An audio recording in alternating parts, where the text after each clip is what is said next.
Bom dia a todos, na paz, na graça do nosso Senhor e Salvador Jesus Cristo. Estamos mais uma vez aqui reunidos na presença do Senhor nosso Deus para glorificar e exaltar o seu nome, para agradecer a Ele por tudo aquilo que Ele tem suprido em nossas vidas, né? Mas principalmente agradecer a Ele por ter nos salvo. Vamos falar com o Senhor nosso Deus? Feche seus olhos, eleva o pensamento ao trono da graça. Vamos falar com Deus. Senhor, nosso Deus e nosso Pai, nós estamos aqui uma vez mais reunidos na Tua presença, em primeiro lugar, para louvar, adorar, exaltar e agradecer o Teu santo e poderoso nome, e mais este culto que o Senhor nos proporciona. Meu Deus, o privilégio, Pai, de servir ao Senhor, de estar na Tua presença, pela Tua graça e pela Tua misericórdia. Então, meu Deus, toma a direção de tudo aquilo que será feito aqui, neste lugar, em cada lugar onde este culto está sendo ministrado agora, em cada casa, em cada família. Meu Deus, nós queremos manifestar nossa gratidão por tudo aquilo que o Senhor tem realizado em nossas vidas, pelos seus cuidados, livramentos, recursos, mas principalmente a nossa gratidão pela Tua salvação, pelo Senhor ter nos salvo. Então vai envolvendo, meu Deus, esta vida que já está aqui participando conosco desse culto ao Senhor, a sua casa, a sua família, todos que estão ligados a ela, em nome do Senhor Jesus, Pai, seja o Senhor cuidando daqueles que estão trabalhando, daqueles que estão em deslocamento, daqueles que estão em viagem, daqueles, meu Deus, que estão em qualquer lugar neste momento. Meu Deus, esteja essa pessoa agora completamente debaixo da Tua santa e gloriosa proteção, em nome do Senhor Jesus. E de todos estes que neste momento estão cultuando o Senhor, envolve com o Teu Espírito Santo. Meu Deus, guarda este lugar agora, enche da Tua presença, da Tua graça, do Teu amor e da Tua misericórdia. Seja o Senhor nos revelando, seja o Senhor falando a cada coração, recebendo os louvores, a adoração, tudo aquilo que só o Senhor é digno de receber. Que tudo seja feito para a Tua honra, para a Tua glória e para o Teu louvor, sob a direção do Teu Espírito Santo, no nome do nosso Senhor e Salvador Jesus Cristo. Amém? E graças a Ti, nosso Deus e nosso Pai. Amém? Louvado seja o nome do Senhor Jesus. Quero dar um bom dia a todos aí, em nome do Senhor Jesus. Nós tivemos aí um pequeno atraso, porque estávamos aí fazendo os ajustes técnicos necessários, né? Mas estamos aqui pela graça de Deus, mais uma vez, para louvar, adorar e exaltar o nome desse Deus maravilhoso aí, que é digno de toda a honra, toda a glória e todo louvor. Eu começo dando bom dia aos irmãos que estão aqui na mesa conosco, né? O irmão Luiz Fernando, a irmã Maria Cristina, a irmã Deise, a irmã Wanda que está aqui do meu lado, e também você que vai participar conosco aí, através da plataforma do YouTube, onde esse vídeo do YouTube for colocado, WhatsApp, Facebook, e também você que está participando ao vivo conosco aqui, através da plataforma do Instagram. Sejam todos bem-vindos em nome do Senhor Jesus. Fiquem ligados nesse momento, deixa todas as distrações lá, tudo aquilo que tira a tua concentração, para que você possa estar numa ligação com Deus, né? Para louvar e adorar a esse Deus maravilhoso. E quero começar nesse momento, passando aí a palavra ao nosso irmão Luiz, para que ele venha compartilhar com a igreja aquilo que Deus está colocando no seu coração, para trazer a igreja nessa manhã, em nome do Senhor Jesus. Então, irmão Luiz, um bom dia, a paz do Senhor Jesus, e o irmão está com a palavra. Bom dia, pastor Aguilar, bom dia, Wanda, a Chininha, a Deise, a todos que nos estão acompanhando em outras redes sociais. Sejam todos abençoados e de forma extensiva também a todos os seus familiares. Graças a Deus estamos aqui em mais um domingo para sermos confrontados com a palavra de Deus, sermos expostos à palavra de Deus, nessa palavra que nos liberta, que nos cura, chama a nossa atenção, que nos corrige, que nos repreende.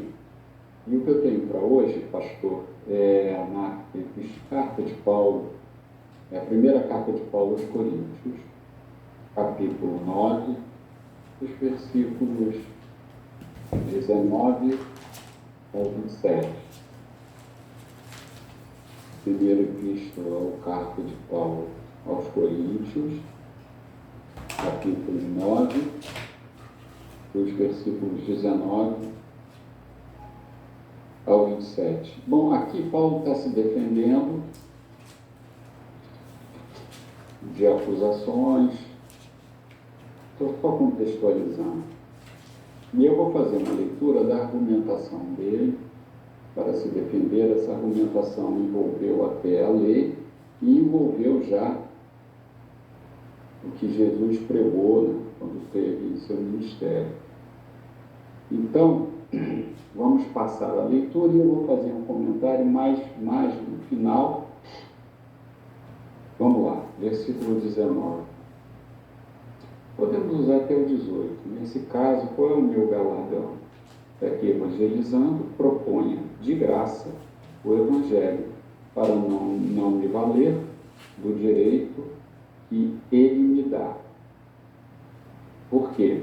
Sendo livre de todos, fiz-me escravo de todos, a fim de ganhar o maior número possível. Procedi para com os judeus como judeu, a fim de ganhar os judeus para os que vivem sob o regime da lei, como se eu mesmo assim vivesse, para ganhar os que vivem debaixo da lei, embora não esteja eu debaixo da lei. Ao sem lei, como se eu mesmo fosse, não estando em lei para com Deus, mas debaixo da lei de Cristo, para ganhar os que vivem fora do regime da lei. Fiz-me de fraco para com os fracos, com o fim de ganhar os fracos. Fiz-me tudo para com todos, com o fim, por todos os modos, salvar alguns. Tudo faço por causa do Evangelho, com o fim de me tornar cooperador com ele. Não sabeis vós que os que correm no estádio, todos, na verdade, correm, mas um só leva o prêmio? Correi de tal maneira que o alcanceis. Todo atleta em tudo se domina. Aquele que alcançar uma coroa corruptível, nós, porém, a incorruptível. Assim corro também eu, não sem meta, assim luto, não como desferindo golpes no ar, mas esmurro meu corpo e reduzo à escravidão, para que, tendo pregado a outros, não venha eu mesmo a ser desqualificado. Então, aqui, várias situações acontecem. Vamos lá. Paulo renuncia. Paulo usa de toda a inteligência, de toda a capacidade dele e de todo o amor pelo Evangelho para se tornar fraco para os fracos, para parecer um judeu diante dos judeus. Tudo isso para pregar o Evangelho, para os que tinham lei, que sem lei e não tinham. Ou seja, Paulo ele faz de tudo. Então ele vem aqui, que eu acho muito interessante, na parte final, que ele começa a fazer a analogia com o atleta. E aqui, na minha opinião, vem uma grande contribuição para o nosso comportamento. Em primeiro lugar, fala de renúncia, fala de humildade, fala da como deve ser a nossa vida. Aqui Paulo dedicou a vida dele, ele não era casado, não tinha filhos, ele dedicou a vida dele completamente à pregação do Evangelho, usando de todos os artifícios legais que ele podia usar. Continuando, hoje em dia, na verdade, como está, eu não me lembro agora o trecho, mas nós somos cartas abertas de Jesus Cristo.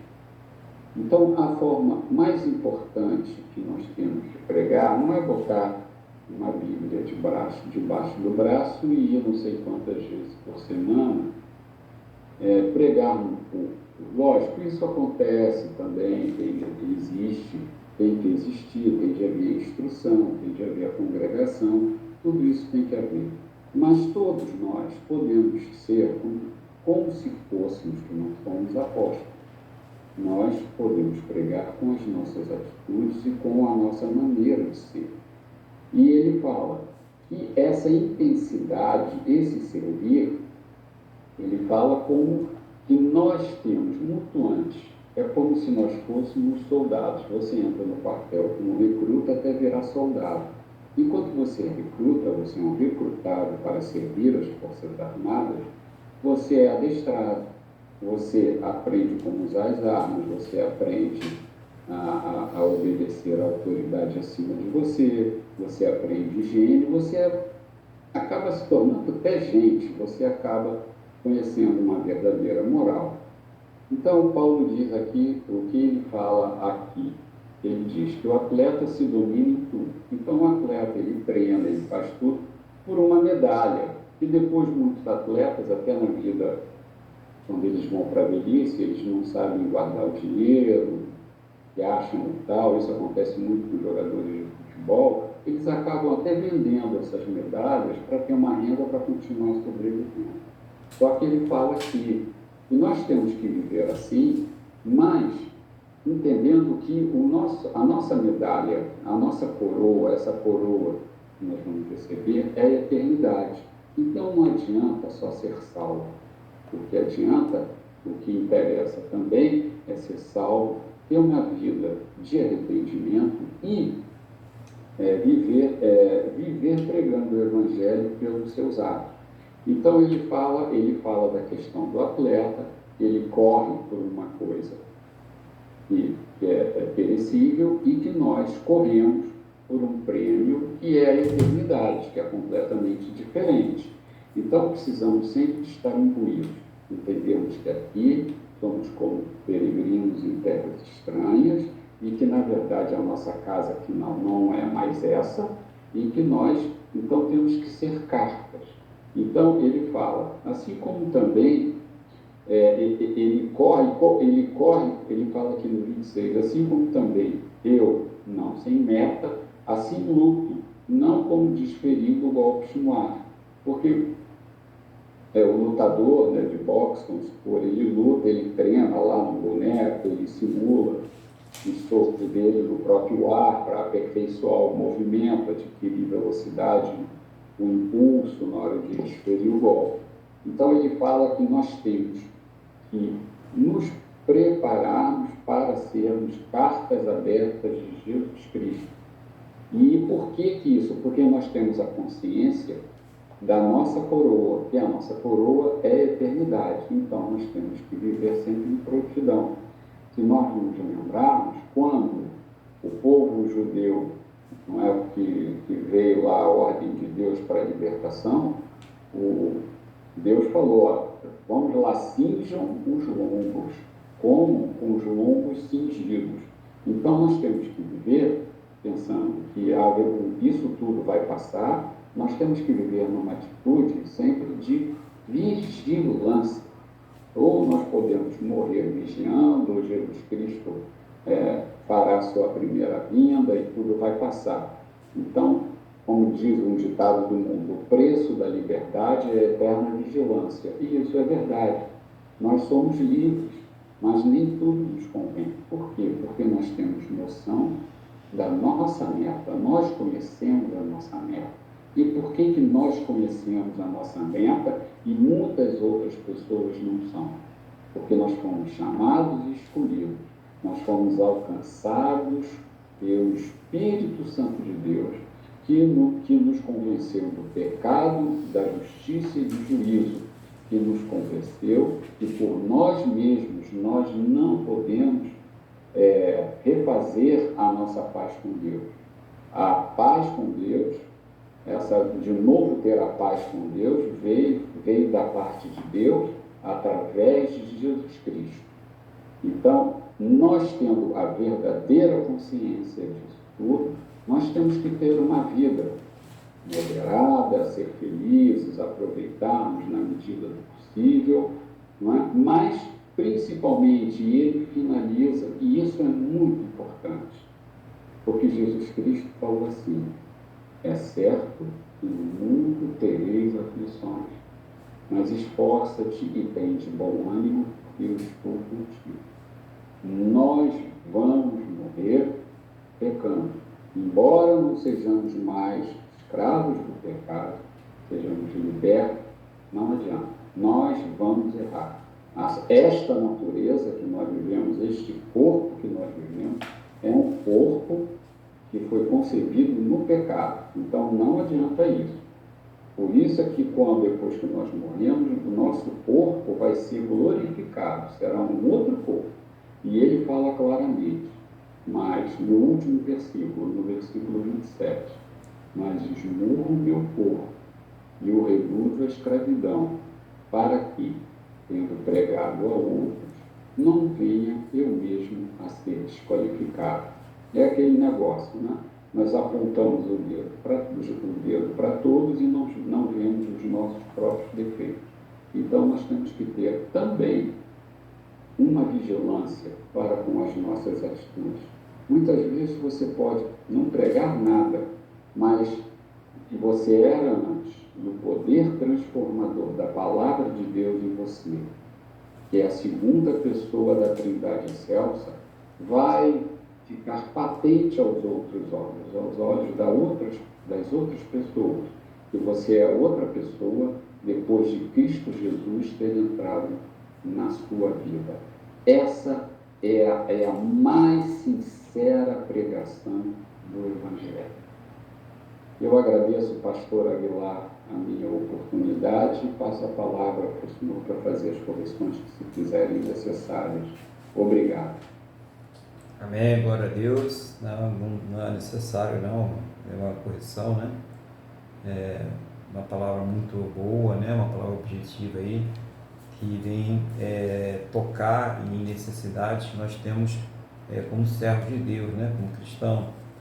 E começa aí o irmão falando aí nessa mensagem, que Paulo ele não saía com um modelo pronto de pregação para todo mundo, né?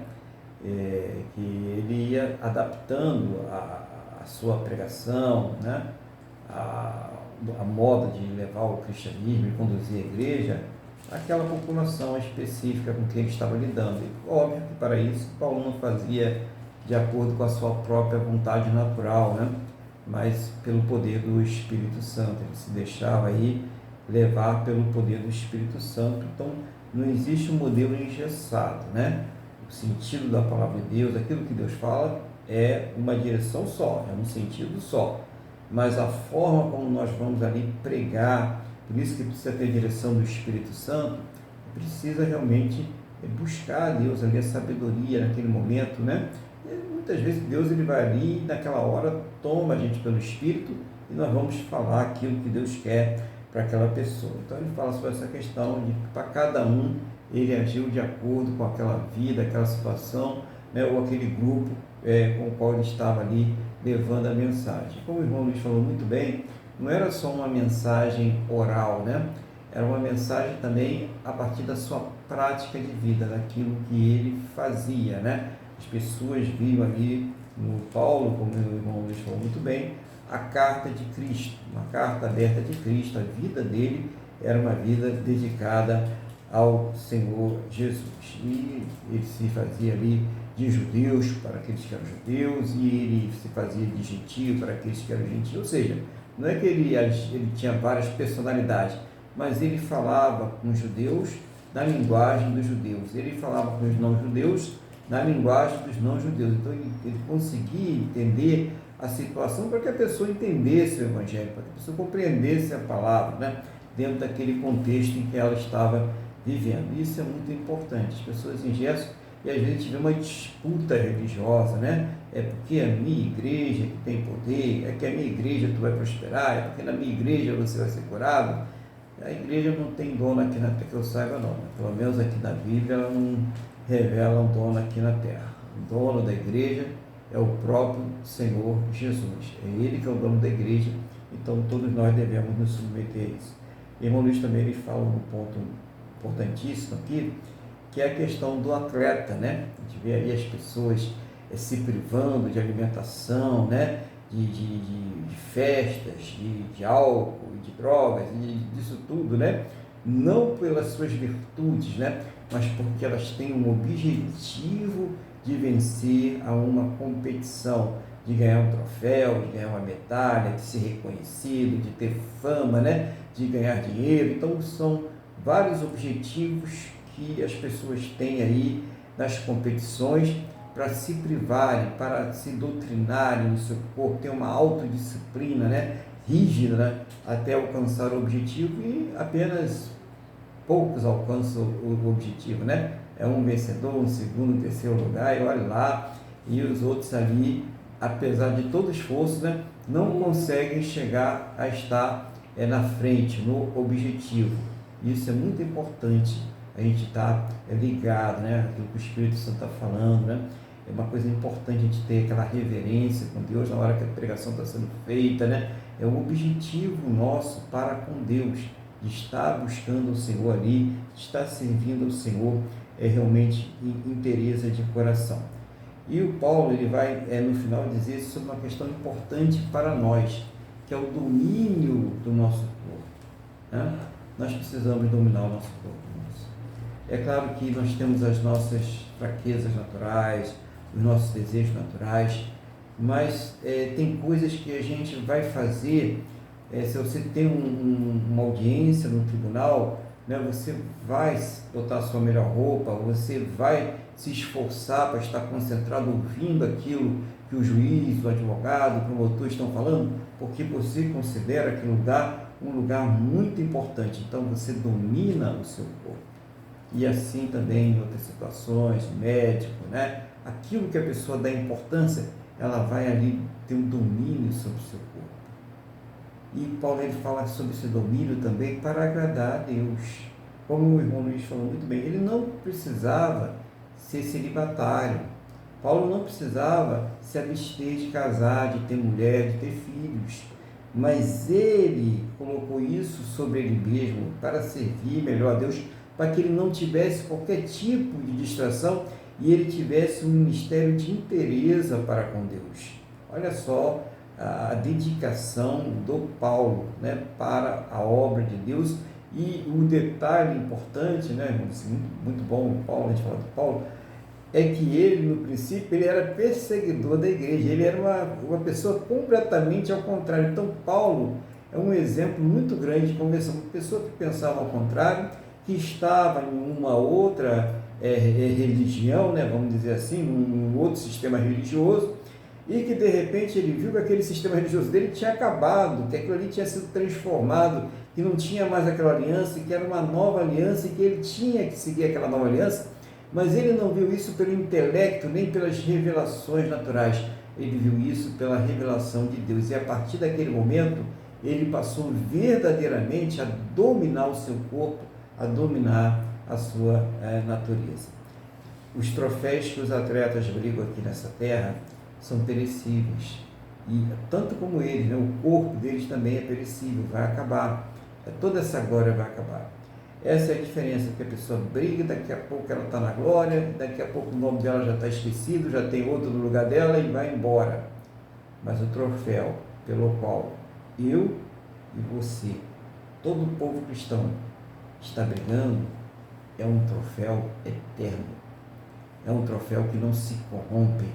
Então vale a pena brigar por isso. Então, muito boa mensagem, irmão, isso é muito bom, traz ânimo, traz motivação para a gente continuar na presença de Deus e saber que nós temos a nossa parte a fazer, né? Não é um botãozinho automático, não é um piloto automático, né? Agora eu vou andar, o Espírito Santo vai me guiar por todos os caminhos. Não, ele vai nos iluminar, ele vai nos ensinar, ele vai nos fazer lembrar, vai nos esforçar, mas as decisões cabem a nós.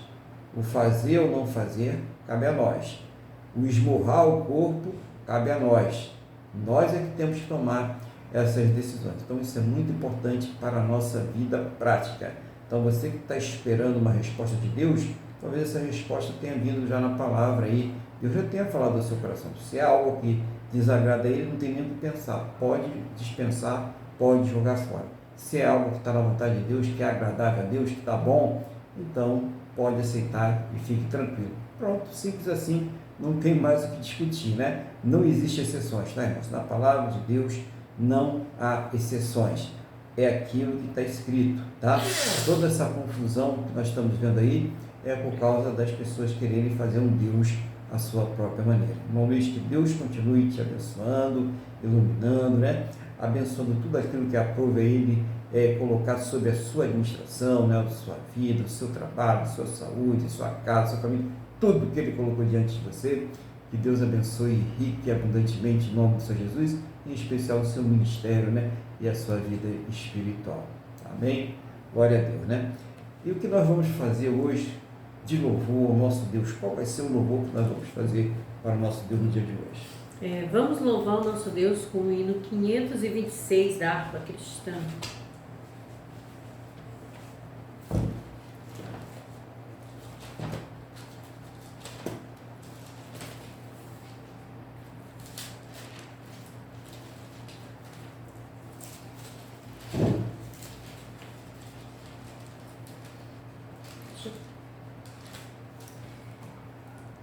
Senhor meu Deus, quando eu maravilhado contemplo a sua imensa criação, a terra e o mar e o céu todo estrelado, me vem falar da sua perfeição.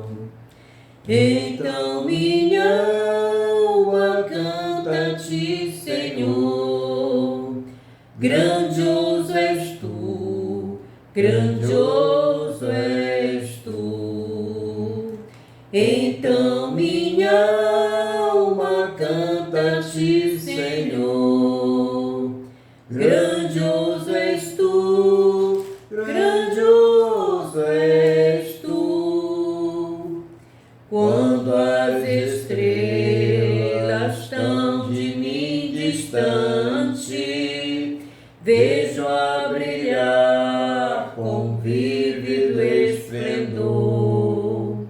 Relembro, ó Deus, as glórias cintilantes que meu Jesus deixou por meu amor. Então minha alma canta-te, Senhor, grandioso és tu, grandioso és tu. Então minha alma canta-te, Senhor, grandioso és tu, grandioso és tu. Olho as florestas murmurando ao vento, ao ver que tu plantaste cada pé. Recordo a cruz, o lenho tão cruento, e no teu filho afirmo a minha fé. Então minha alma canta-te, Senhor, grandioso és tu, grandioso és tu. Então minha alma canta-te, Senhor, grandioso és tu, grandioso és tu. E quando penso que tu não poupaste teu filho amado por amor de mim, meu coração que nele tu ganhaste transborda, ó Pai, de amor que não não tem fim. Então minha alma canta a ti, Senhor. Grandioso és tu, grandioso és tu.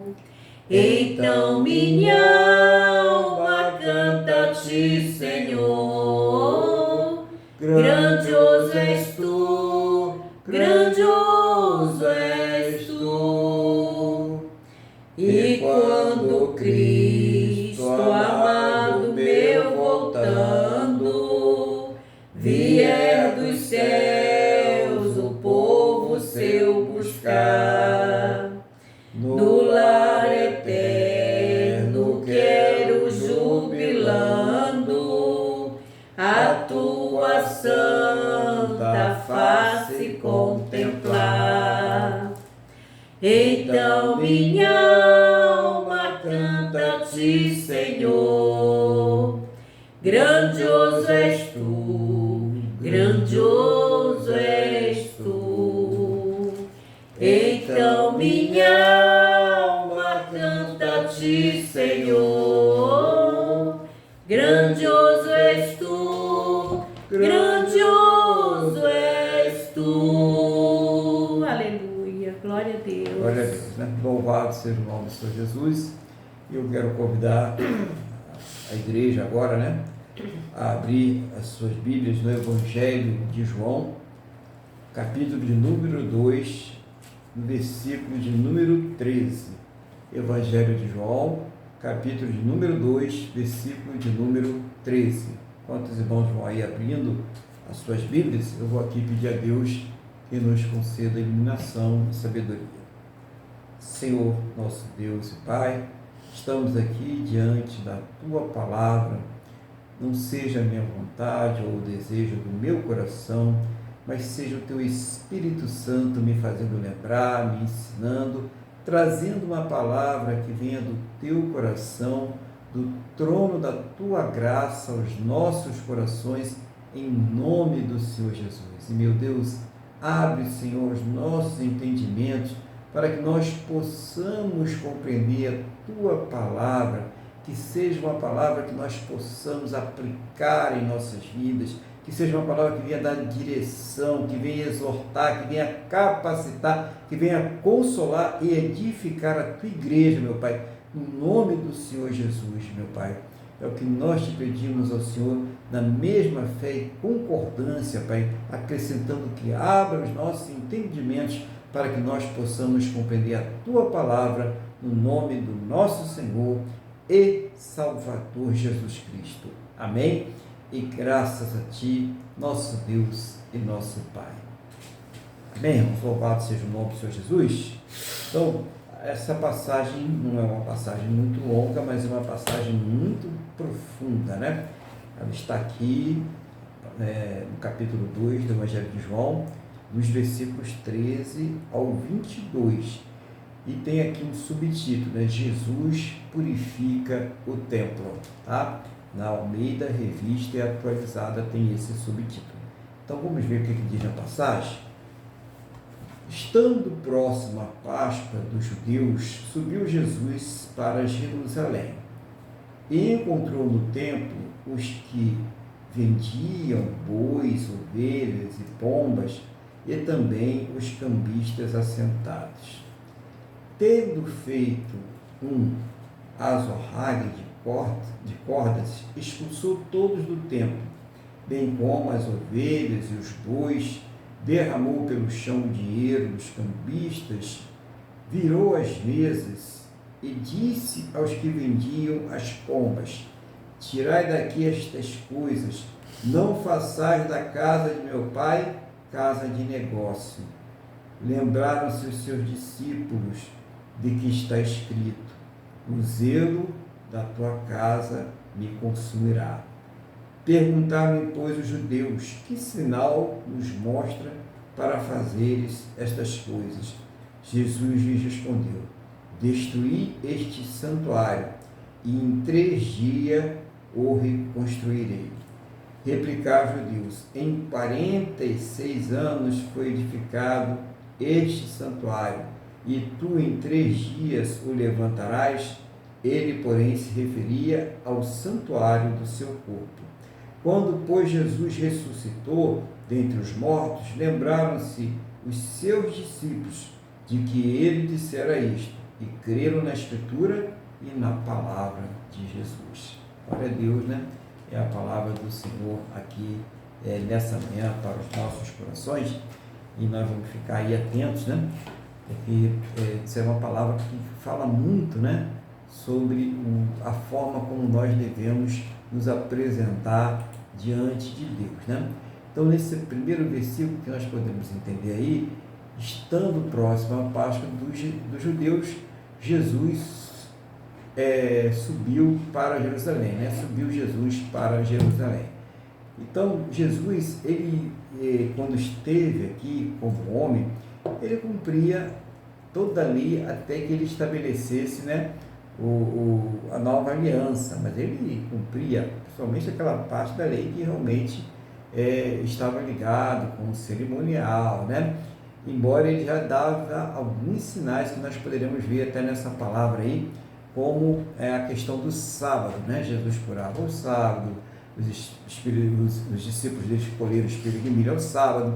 Então ele já dava alguns sinais que aquela lei ela estava ali já sendo substituída, ela estava sendo aperfeiçoada por uma lei mais perfeita, né?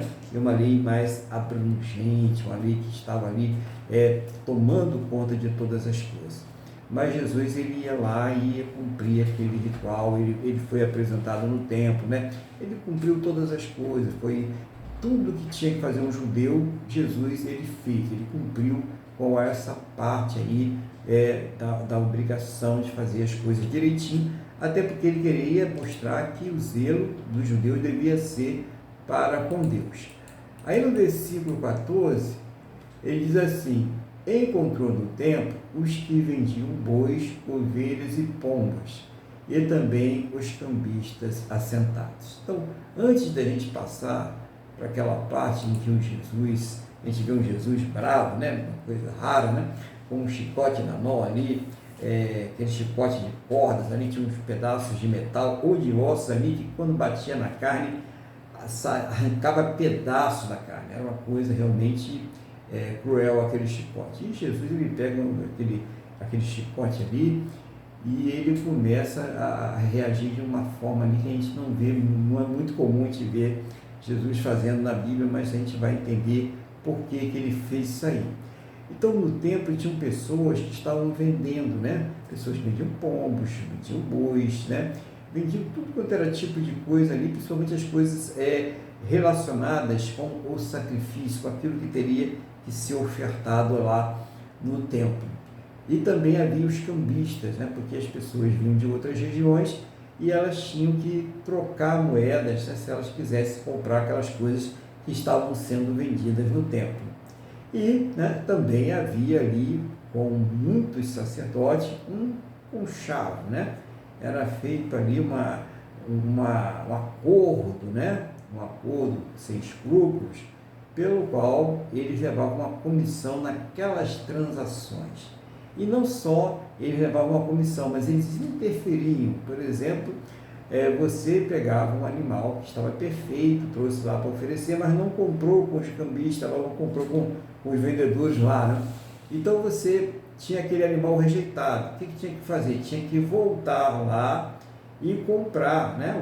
Se fosse um pombo, se fosse um carneiro, um cordeiro, se fosse o que fosse, você teria que comprar porque aquele foi rejeitado.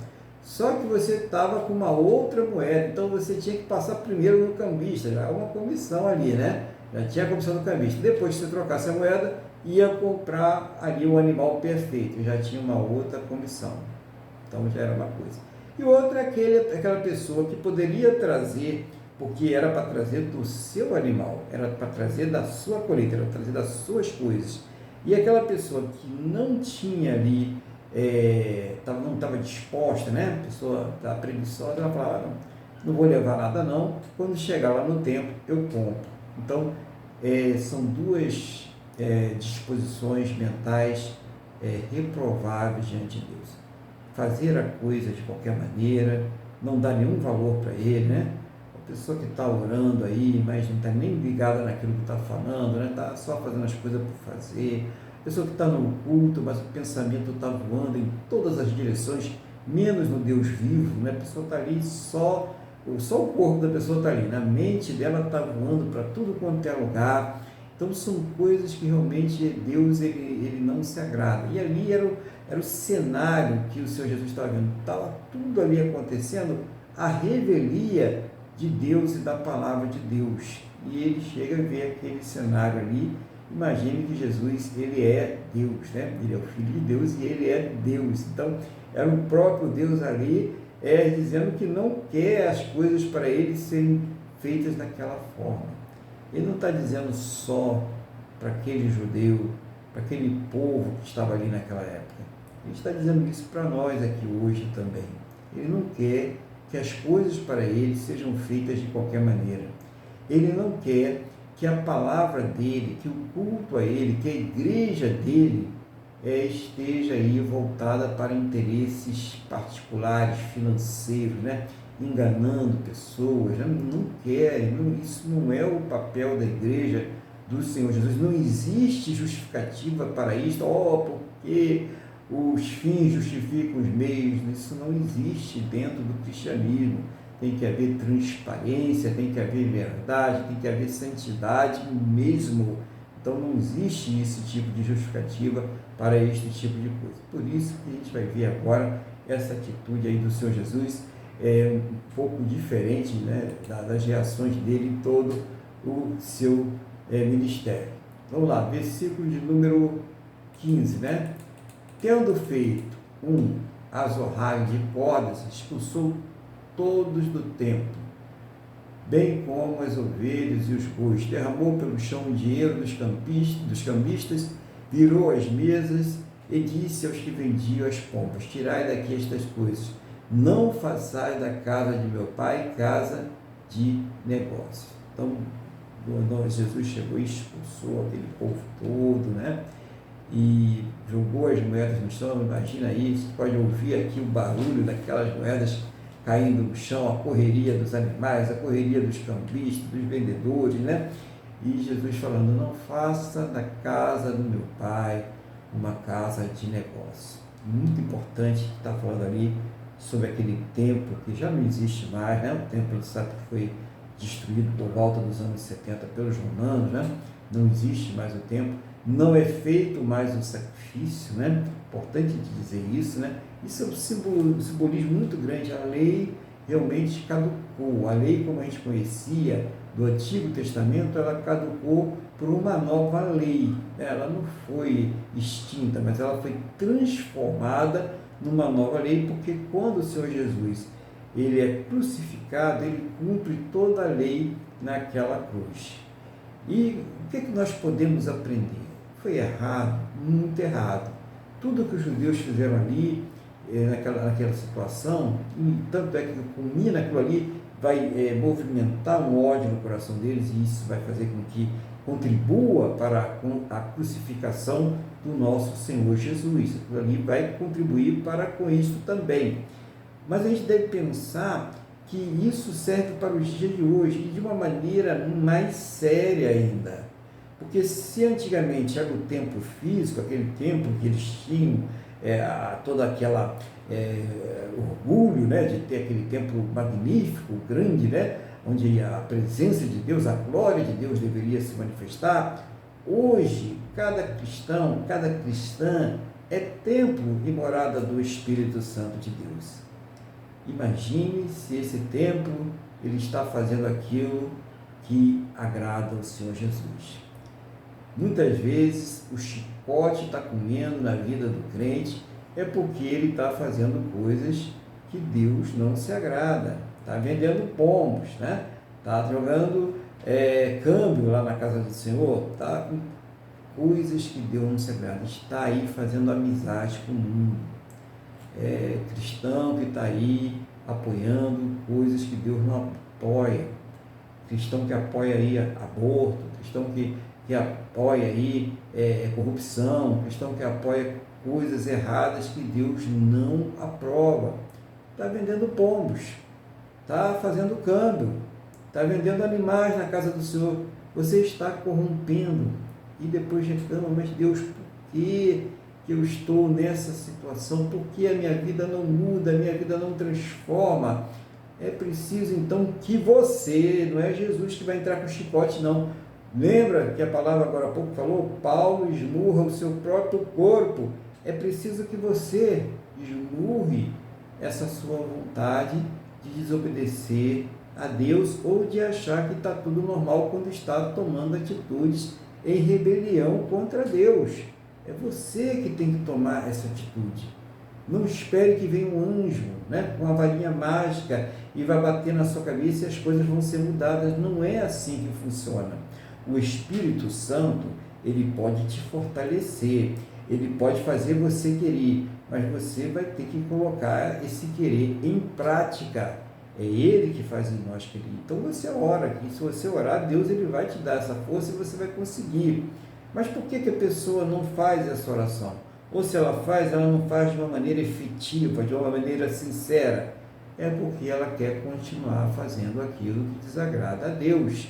É simples assim. Então, é preciso que seja tocada na vontade e que a pessoa tenha um desejo ardente, viu? De obedecer a Deus, de servir a Deus. Olha como Paulo se absteve até de ter uma esposa, de ter uma família para servir a Deus. E muitas vezes a pessoa não quer se abster de uma coisa que Deus não se agrada. Então é preciso realmente olhar como anda o nosso tempo. É preciso que nós entremos nesse nosso tempo como o Senhor Jesus entrou, com o olhar do Senhor Jesus e veja, será que eu estou fazendo da casa do meu Pai, porque Ele é o nosso Pai agora, negócio?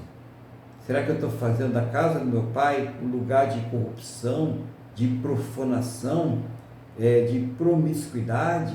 O que eu estou fazendo da casa do meu Pai? Porque o nosso corpo agora, ele é templo do Espírito Santo. Então é preciso ver isso e todos os dias, não é? Porque eu fiz uma vez, agora está tudo no automático. Não existe automático enquanto nós estivermos aqui nessa terra. Não existe. Depois, quando Deus for tudo em todos, que nós estivermos na perfeição, no céu e no paraíso, sim, porque aí Deus estará dentro de nós. Então não terá possibilidade de pecado, não terá possibilidade de corrupção. Mas agora não. Nós somos sensíveis ao pecado. Nós somos suscetíveis à queda. Então a vigilância ela deve ser constante. O chicote tem que estar sempre nas nossas mãos, mas não para chicotear os outros, não para ficar de olho na vida dos outros, é para olhar para dentro de nós mesmos. Nós não temos que estar com esse chicote aí, como as pessoas ficam julgando os outros e postando coisas lá no Facebook, no Instagram, no WhatsApp, metendo ali o chicote na vida dos outros, quando esse chicote precisa entrar dentro de nós. É nós que precisamos nos corrigir. A palavra é bem clara: examine-se o homem a quem? Ao seu vizinho, ao seu irmão, ao seu pastor? Não, a si mesmo. É para a gente fazer o autoexame. Como eu estou com Deus? Como está o meu tempo? Como está a minha vida? Como está a minha dedicação? Como eu tenho me relacionado nos meus negócios, no meu trabalho, na minha família, nas minhas amizades? Como eu tenho vivido diante de Deus? Porque nada passa desapercebido diante do juiz de toda a terra, do Senhor de toda a terra. Então nós devemos fazer esse autoexame. Então quando nós nos chicoteamos, nós evitamos que Deus precise nos chicotear para isso. Nós passamos a viver uma vida realmente em inteireza de coração. Não é que você não vai errar, nós somos suscetíveis ao erro, mas as chances de errar, elas serão bastante reduzidas, e quando errar, a pessoa não vai se conformar ou achar que aquilo está legal, ela vai buscar rapidamente um conserto para com Deus, porque ela quer viver na presença do Senhor, ela quer o templo dela limpo, ela não quer cambista, ela não quer vendedores lá dentro, ela não quer nada sujo, ela quer manter aquele templo limpo para o seu Senhor. Glória a Deus, né, irmãos? Então, continuando aqui, agora nós vamos para o versículo de número 17, e diz assim: lembrar os seus discípulos de que está escrito: o zelo da tua casa me consumirá. Então, essa atitude do Senhor Jesus é uma atitude que já estava, claro, profetizado, o próprio Deus já estava mostrando ali, sinalizando, né, esse zelo que o seu Filho, né, o Deus encarnado, ele teria pelas coisas de Deus e pela casa de Deus, mostrando isso para nós, né? Ali ele estava mostrando de uma forma física o templo, mas isso serve espiritualmente para todas as gerações de servos e servas do Senhor. Todas as gerações devem zelar pelo templo que é o nosso corpo. É aqui no nosso corpo que mora o Espírito de Deus. Então, já estava mostrando esse zelo, né? E por que consumirá? Porque essa atitude do Senhor Jesus foi uma das atitudes determinantes para que os judeus começassem então a conspirar para tirar a sua vida, para que ele fosse crucificado. Então, através dessas atitudes e outras que motivaram a inveja, como as curas, os milagres, né? Ele mostrar que o sábado foi feito por causa do homem, não o homem por causa do sábado, embora muitas pessoas ainda continuem pregando essa história aí, mas não é, né, gente? E tem gente que procura, não, agora é o domingo. Gente, não é. Precisamos conhecer a palavra de Deus, né? Nem domingo, nem sábado, tudo isso foi feito por causa do homem. Qual é o dia do Senhor? Todos os dias. Se nós somos templo do Senhor, todos os dias são dias do Senhor. Aonde nós estivermos, nós somos templos do Senhor. Não tem esse negócio que você é santo só no domingo, né? Você é santo somente quando você vai à igreja, nos outros dias você é o quê? O capeta, né? Não pode ser, né? Então nós temos que ser santos todos os dias são santos para o Senhor. Existe uma motivação para o sábado, que as pessoas precisam entender. Se Deus não tivesse colocado um dia e falado, olha, eu vou santificar o sábado, né?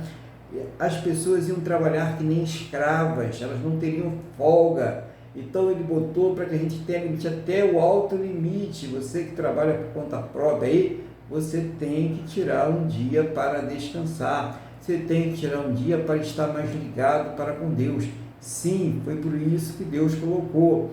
Mas todos os dias nós devemos adorar a Deus, todos os dias nós devemos servir a Deus, né? E também todos os dias nós devemos ter um momento de descanso, né? Não é possível que você não vá dormir, não é possível que você também não vai ter um momento ali de relaxar, de ter um lazer. Tem que ter sim. Então, por isso Deus instituiu o sábado, para que o homem pudesse descansar, para que o homem pudesse ter um momento de relacionamento mais profundo para com Deus.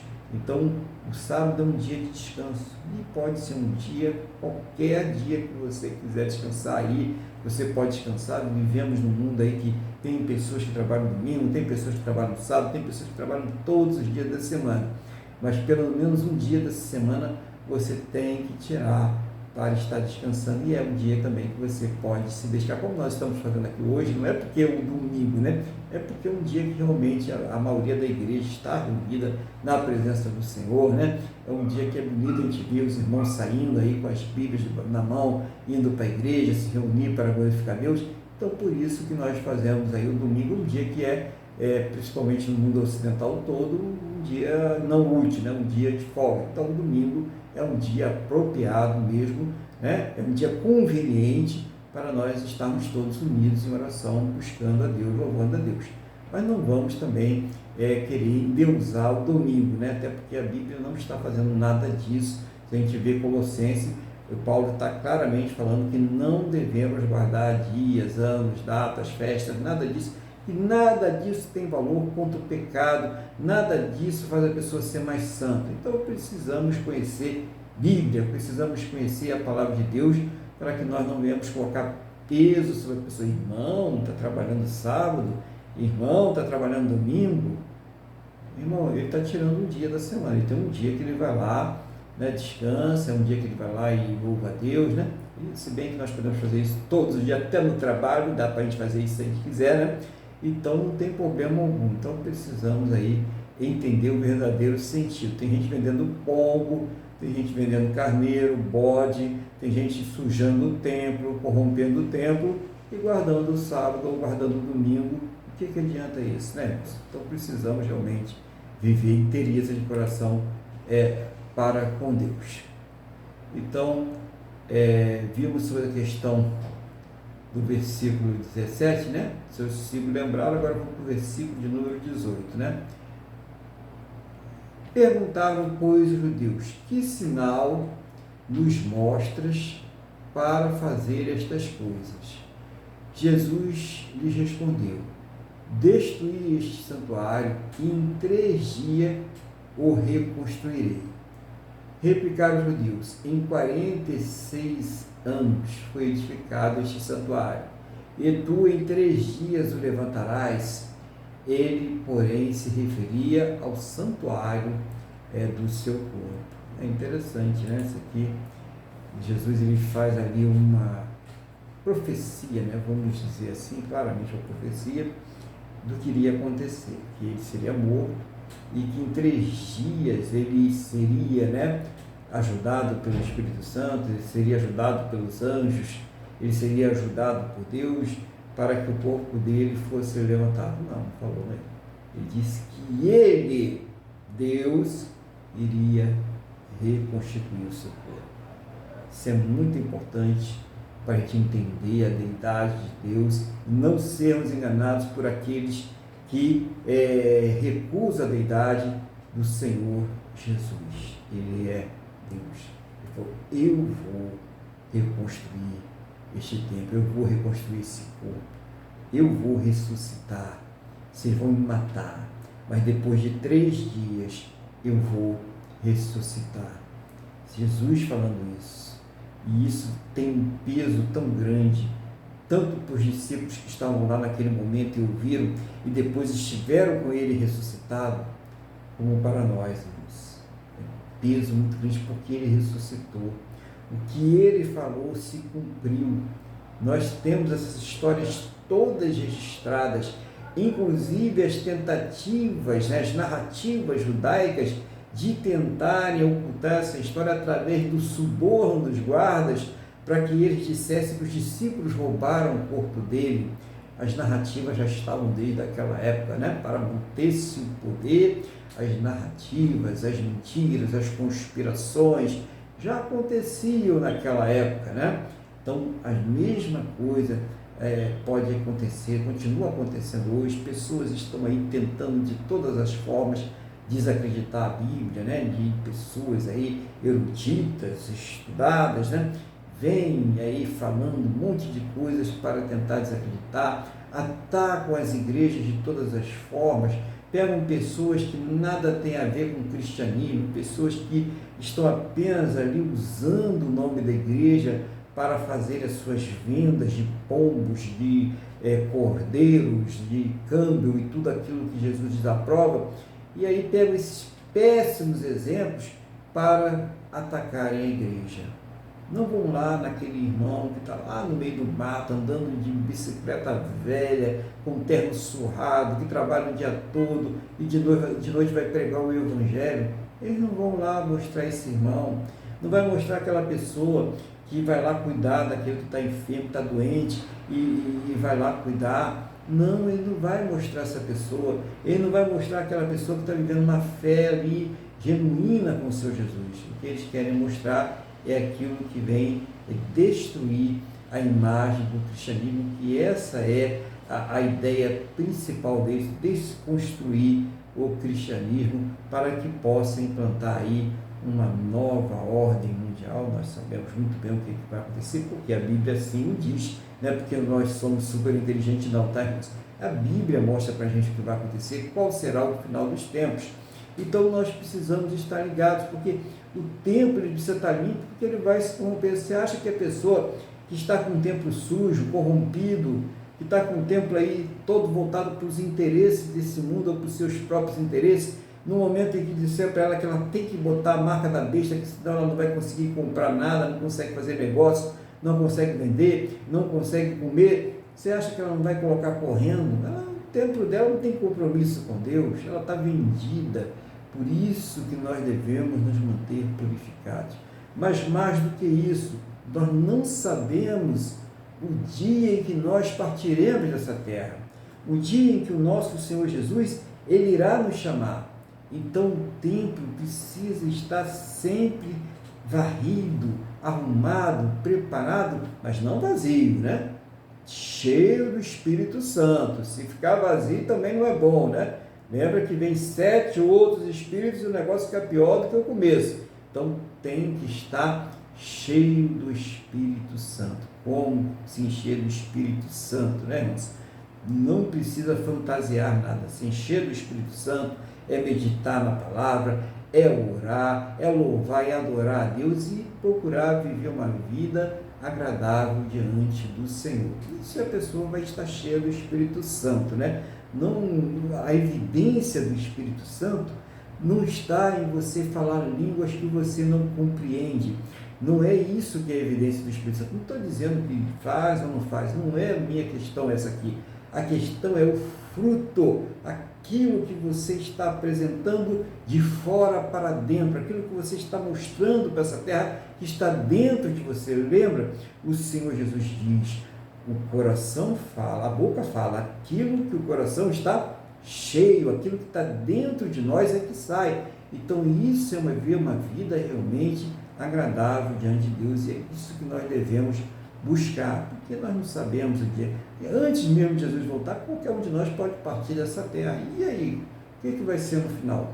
Qual vai ser o dia que chegar diante de Deus e tiver que prestar conta do seu templo? Do templo que não era seu, não era para ser seu, o templo é dele. Nós somos dele. Ele morreu por nós. Então nós temos que viver para ele. Isso é cristianismo. Nós não vivemos em função de comprar uma casa melhor, de ter carro de ponta, né? de 200, 300, 400 mil reais. Aí não, a minha vida, eu tenho que estar viajando o tempo todo, tenho que ter um jatinho particular. Não é essa função, nem função destas coisas que nós devemos viver. Elas podem acontecer sim, né? Glória a Deus se acontecer, mas não é em função disso que o cristão deve viver. Não é buscando essa coisa, nem estar lá buscando esta coisa. O templo, mesmo o templo, o lugar de culto, vamos colocar melhor assim, o lugar de culto não é lugar de se buscar estas coisas. A igreja não é lugar de estar focando nestas coisas. É lugar de buscar fortalecimento espiritual, renovo de fé, presença de Deus, perdão, santificação. Isso é que se deve buscar na igreja. É isso, para isso tem a igreja, para nós estarmos ali ensinando uns aos outros, consolando uns aos outros, corrigindo uns aos outros. Para isso existe a igreja, para nós estarmos num dia como hoje aqui reunidos, falando da palavra de Deus e passando instruções um para os outros, mas de acordo com a palavra de Deus, orando um pelos outros, louvando a esse Deus maravilhoso, reconhecendo a grandeza dele sobre as nossas vidas. Então, por isso que o Senhor Jesus ele ficou muito irado, porque não foi aquilo que ele viu quando entrou por aquele templo ali, pelo pátio daquele templo, e ele viu aquelas coisas ali, e todo aquele cerimonial vazio, né? Tudo aquilo que era feito para Deus, Deus ele não aprova. Mas quando a pessoa está assim diante de Deus, ele não aprova. Não adianta chorar, não adianta fazer um louvor mais bonito, não adianta ter uma retórica linda na hora de passar a palavra, se não está aprovado por Deus, Deus vai rejeitar. Então é importantíssimo isso, essa aprovação do templo. E nós, você é templo do Espírito Santo de Deus. Vamos ver aqui mais uma coisa na palavra, né? Bom, e continuando aqui, agora a gente vai fechar, né? Versículo 22. Quando, pois, Jesus ressuscitou dentre os mortos, lembraram-se os seus discípulos de que ele dissera isto, e creram na Escritura e na palavra de Deus. Olha que coisa maravilhosa, né? Que coisa interessante aqui sobre isso, né? Como aquele ato, né, do Senhor Jesus do templo, quando ele diz que vai reconstruir o templo, seja destruído, vai reconstruir em 3 dias, e ele ressuscita ao 3º dia, né? Ele ressuscitou, aquilo produziu uma fé tão grande nos discípulos dele. Eles não foram mais o mesmo, né? Teve o batismo do Espírito Santo também, né? em Pentecostes, mas aquilo que eles viram se cumpria, que Jesus falou que ia se cumprir, produziu uma fé tão grande que eles poderiam morrer da forma que fosse, né? Tiago levou uma espada no coração, Pedro foi crucificado de cabeça para baixo, vários deles todos foram martirizados, à exceção de João, mas todos eles foram martirizados e foram felizes da vida, achando-se muito digno morrer, né, por causa do Senhor Jesus, que era uma coisa de honra para eles, morrer por causa da fé no Senhor Jesus, porque eles tinham a certeza para onde eles iam, eles tinham a certeza de que aquele que pregou para eles, aquele que ensinou para eles, tinha falado a verdade. Então eles tinham a certeza, a convicção, e é essa certeza, é essa convicção que nós precisamos ter como filhos de Deus. O cristão, ele tem que ter essa convicção, essa é a razão da nossa fé. Nós não temos que estar mostrando para as pessoas que a nossa igreja é melhor, que a nossa igreja está certa. Não é isso, é a nossa convicção na nossa salvação, na fé e por que nós estamos servindo ao Senhor Jesus, mesmo no mundo que cada vez mais ele hostiliza a nossa fé, ele hostiliza o cristianismo, mas nós devemos nos manter na nossa fé, porque nós sabemos qual é o final da nossa carreira. É preciso que a gente se mantenha nessa fé, é preciso que a gente entenda a razão da nossa fé, porque nós somos salvos, porque nós temos uma vida eterna para com Deus. Então, quando eu prego o Evangelho para uma pessoa, não é para arrastar ela para a minha congregação, para a minha igreja, não é para multiplicar o número de dízimo na minha igreja, não é para isso que eu prego o Evangelho para ninguém. Não adianta ser essa a motivação, está errado isso, não é isso que nós devemos fazer. Nós pregamos o Evangelho para a pessoa para que ela seja tocada pelo Espírito Santo, para que através do Espírito Santo ela seja convencida e ela receba fé para a sua própria salvação. É por isso que nós devemos pregar o Evangelho.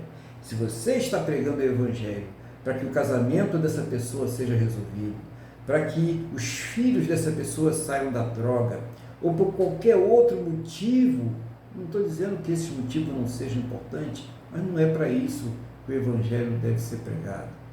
É para a salvação da pessoa, é para o arrependimento dos pecados, é para o reconhecimento do Senhor Jesus como Senhor e Salvador de nossas vidas. É para isso que o Evangelho deve ser pregado. Não é o nome da sua igreja que tem evidência, não é a roupa do pregador. Se a tua roupa, você que está pregando aí, chama mais atenção do que o Senhor Jesus, do que a mensagem do Senhor Jesus, então tem alguma coisa errada aí, está errado, né? Se as instalações, se o prédio chama mais atenção do que a mensagem, do que o Evangelho, tem coisa errada aí. O que tem que tocar no coração das pessoas é a palavra, o Evangelho, é a mensagem da salvação, do arrependimento, da submissão ao Senhor Jesus, de ter Ele o senhorio sobre as nossas vidas. É isso que deve prevalecer. Então, que nós possamos ser templos do Espírito de Deus, que essa mensagem ela venha entrar no seu coração e que a partir de agora, não estou pedindo para ninguém comprar chicote nem se chicotear não, chicote espiritual, tá, irmãos?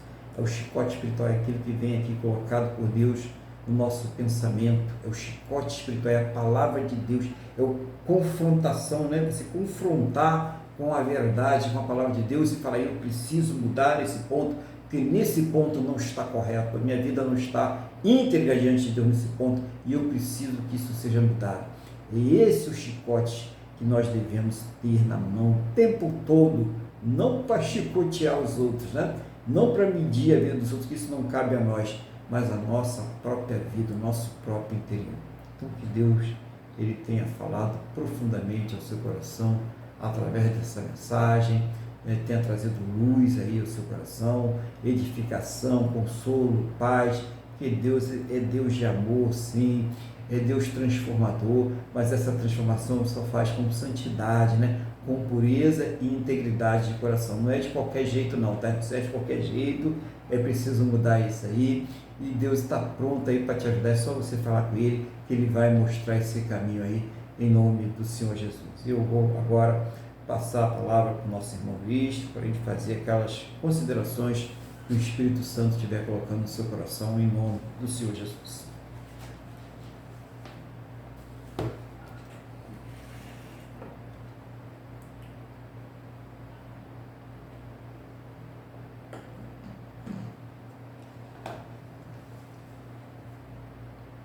Irmão Luiz, acho que tem algum problema no seu som. Não está saindo, não.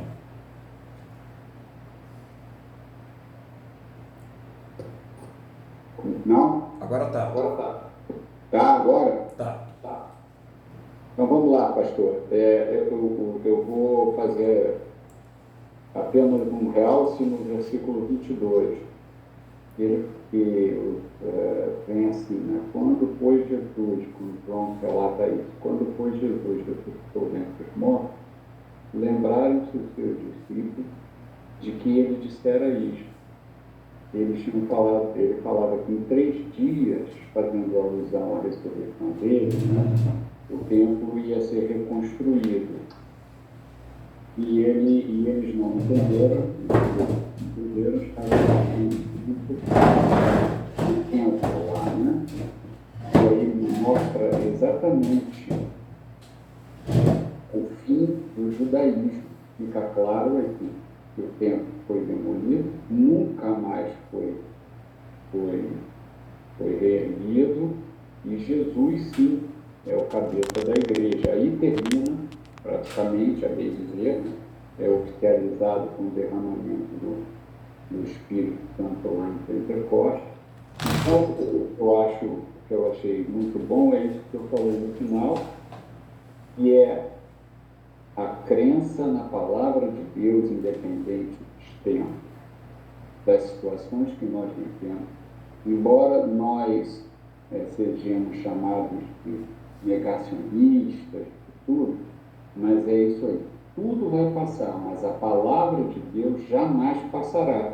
E ela se confirma para nós, que fomos alcançados dia a dia, fomos alcançados pelo Espírito Santo. E eles falam assim, de que ele dissera isto, e creram na Escritura e na palavra de Jesus. Então, aqui, é muito interessante isso, que ele fala assim, creram na Escritura, ou seja, no Antigo Testamento, e na palavra de Jesus, no meu entender, o Novo Testamento. Então, foi nessa crença, e movidos pelo Espírito Santo, né, lá em Pentecostes, que eles passaram a pregação. Então, era isso que eu tinha a falar. Pastor, muito obrigado. Deus abençoe o Senhor, ao seu ministério e a tudo que aprove a ele, que o Senhor tomasse conta. E eu submeto a minha palavra para a sua apreciação. Obrigado. Amém. Glória a Deus. Amém. Obrigado, irmão Luiz. Aí, importante aí a gente estar nessa ligação com Deus. E eu quero aproveitar essa oportunidade agora para falar com você que está participando conosco do culto aqui, através do Meet, através do Instagram, né, do YouTube, para que na próxima semana, dia 16, participe conosco da Santa Ceia do Senhor. A Santa Ceia é um ato de obediência ao Senhor Jesus, uma das 2 ordenanças que ele deixou, ele só deixou 2 ordenanças, o batismo, né, e a Santa Ceia, e ela deve ser feita apenas por aquele que consegue discernir, só deve participar aquele que consegue discernir o corpo e o sangue do Senhor Jesus, ou seja, aquela pessoa que já se converteu, aquela pessoa que está batizada, aquela pessoa que está congregando, né, em uma igreja, uma congregação. Essa pessoa ela pode participar da Santa Ceia, né, dos elementos da Santa Ceia, né, do pão e do suco de uva.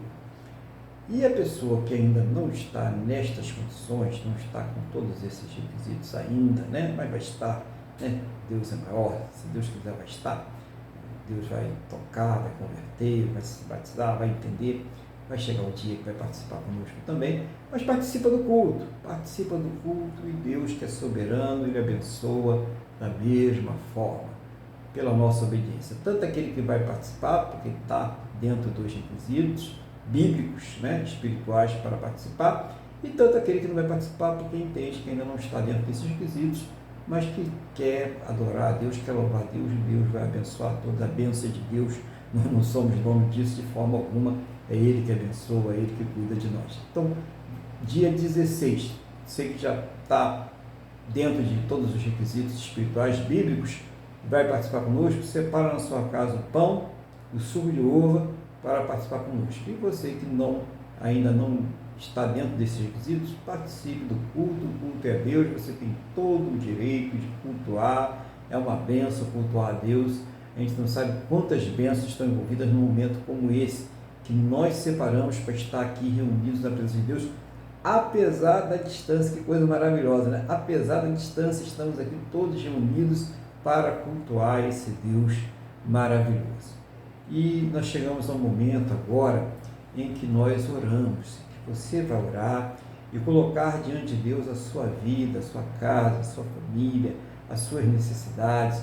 A gente sempre prioriza, né, e orienta os irmãos, a você que está participando conosco, a priorizar as coisas espirituais, relacionamento com Deus, crescimento espiritual, fortalecimento espiritual, aquilo que você quer vencer na sua vida espiritual. Nós sempre pedimos para priorizar essa parte, orientamos, né, a priorizar essa parte, mas também a não negligenciar as outras necessidades, aqueles problemas que você está vivendo, talvez um problema conjugal, talvez um problema na família, com filhos, com pais, né, com outros familiares, talvez um problema no trabalho, problemas de relacionamentos, de enfermidade, de financeiro, não sei, tem infinidade de coisas que nós somos aí sensíveis nessa terra.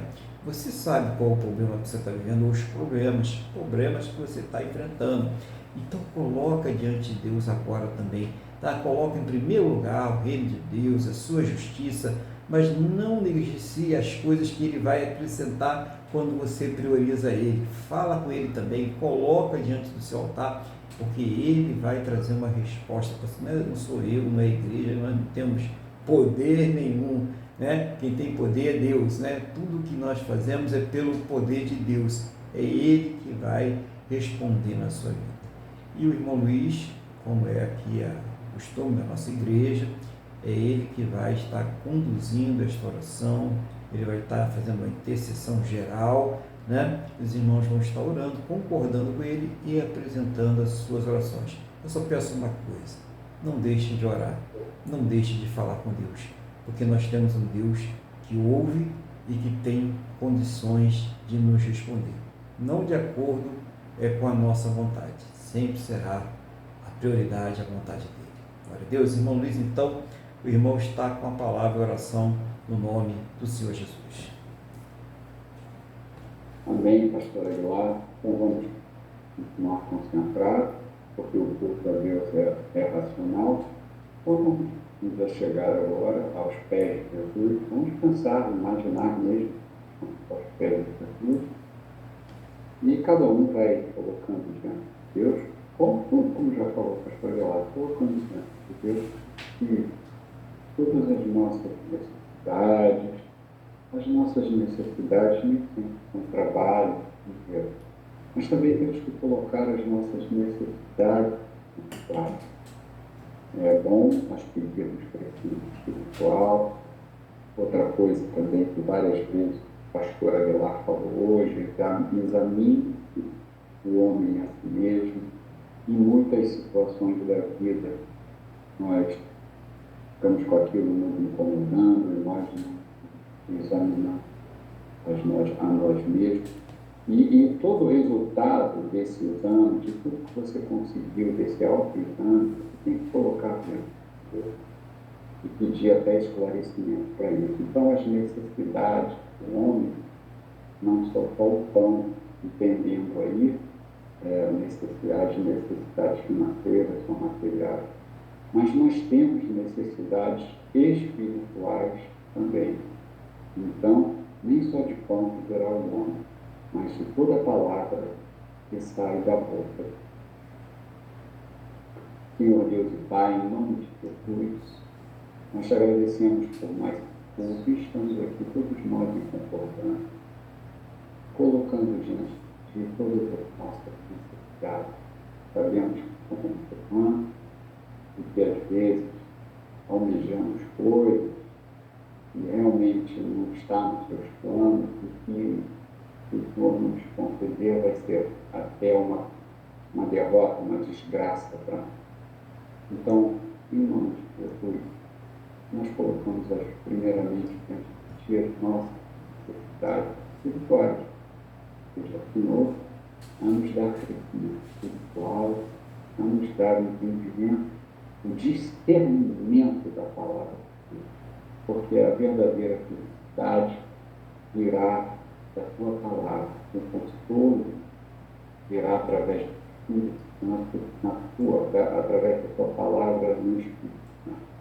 Então, em nome de Jesus, eu quero lhe pedir, seja o Senhor a conversar comigo, a nos ensinarmos até o que nós temos. Mas sim, podemos pedir, e é isso que pedir, que o Senhor possa nos abrir uma porta de emprego, passar um curso, ter um familiar que está doente, depois que fique curado. Isso tudo é lícito e é bom e Deus quer ouvir.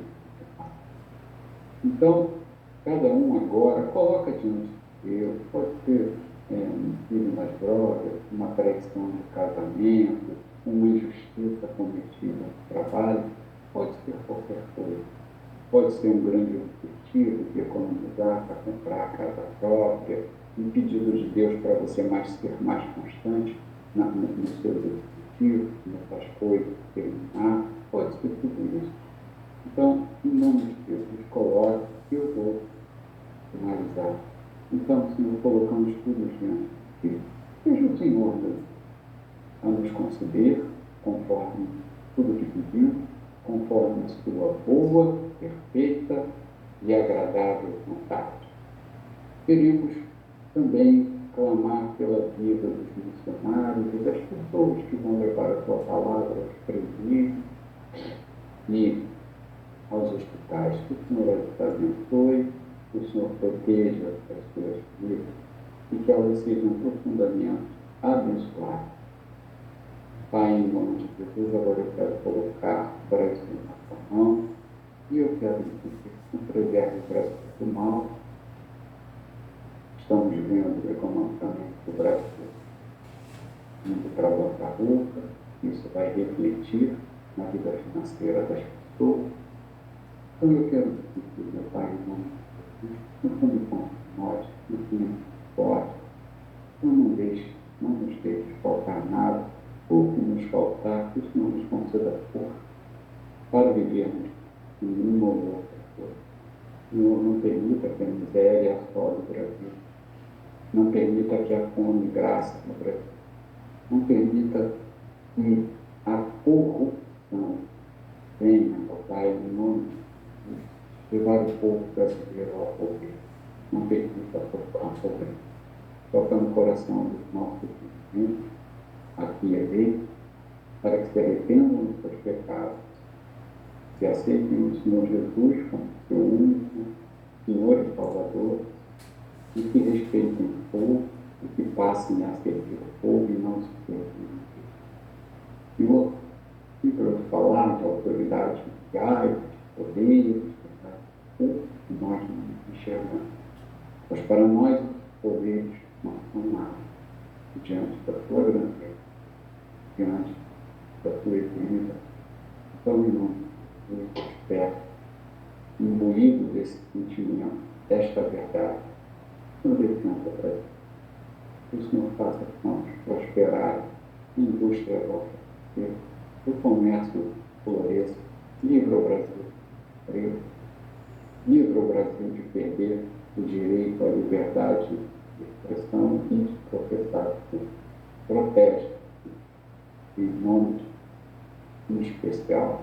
Eu peço que o Senhor proteja ao povo e ao Estado do Rio Grande, que todos os brasileiros, de uma forma ou de outra, possam materialmente ir em oração, ajudar o Rio Grande do Sul, que as autoridades que aproveitem desse momento de profunda destruição que abateu sobre o Estado do Rio Grande do Sul, sem querer roubar ou tirar coisas.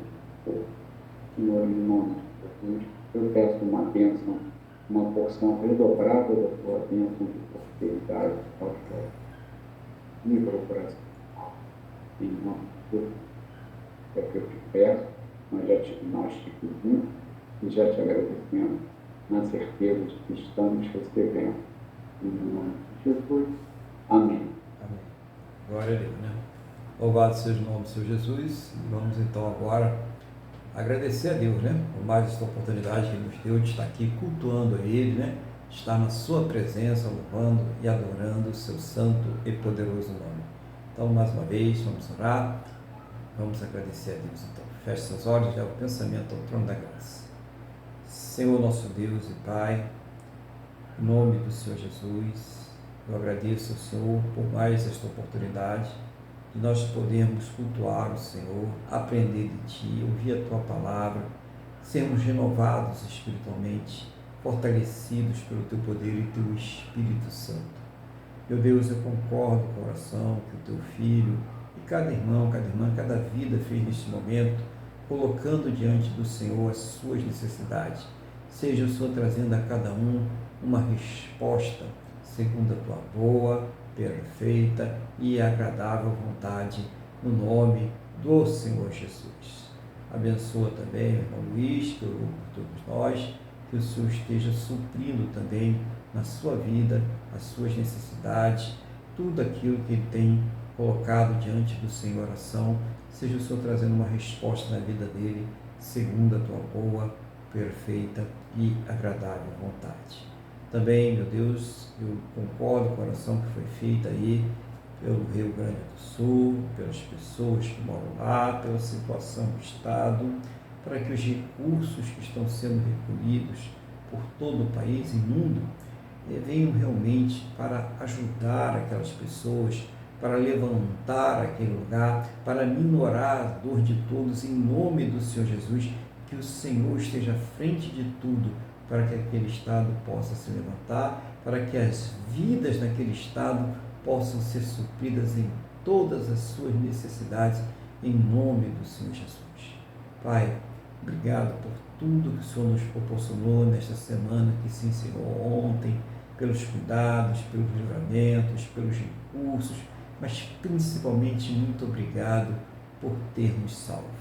Abençoa essa semana que está se iniciando hoje, guarda esta vida que está orando conosco agora, a sua casa, a sua família, as suas necessidades, seja o Senhor trazendo respostas na vida dela, que seja uma semana de transformações, de superações, de vitórias, meu Deus. Eu não sei qual a resposta que ela está esperando, eu não sei, meu Deus, qual o diagnóstico que ela precisa, mas o Senhor sabe de todas as coisas. Seja o Senhor trazendo essa resposta na vida dela, fazendo dela em todos os seus prósperos e bem-sucedidos em todos os seus caminhos e guardando eles, que eles estejam totalmente debaixo da Tua santa e gloriosa proteção, em nome do Senhor Jesus. Meu Deus, que ao término deste culto, o Senhor leve a todos em segurança os seus destinos. Livra, meu Deus, de todos os males e que essa bênção ela seja estendida a todos aqueles que próximo a nós estiverem, no nome do nosso Senhor e Salvador Jesus Cristo. Pai, abençoa o Teu povo, abençoa a Tua igreja, em nome do Senhor Jesus. Amém? E graças a Ti, nosso Deus e nosso Pai. Amém? Louvado seja o nome do Senhor Jesus. Lembrando mais uma vez que no domingo que vem nós teremos a Santa Ceia do Senhor e o culto começa por volta das 8h30 da manhã. Vamos receber a bênção? Que o amor de Deus, que a paz e a graça do nosso Senhor e Salvador Jesus Cristo e que a comunhão do Espírito Santo de Deus esteja sobre todos, e a igreja diz amém. Glórias ao Senhor Jesus, que Deus abençoe, que você tenha tenha um excelente final de domingo com a sua família, uma excelente semana na paz e na graça do nosso Senhor Jesus. Fique bem, fique com Deus.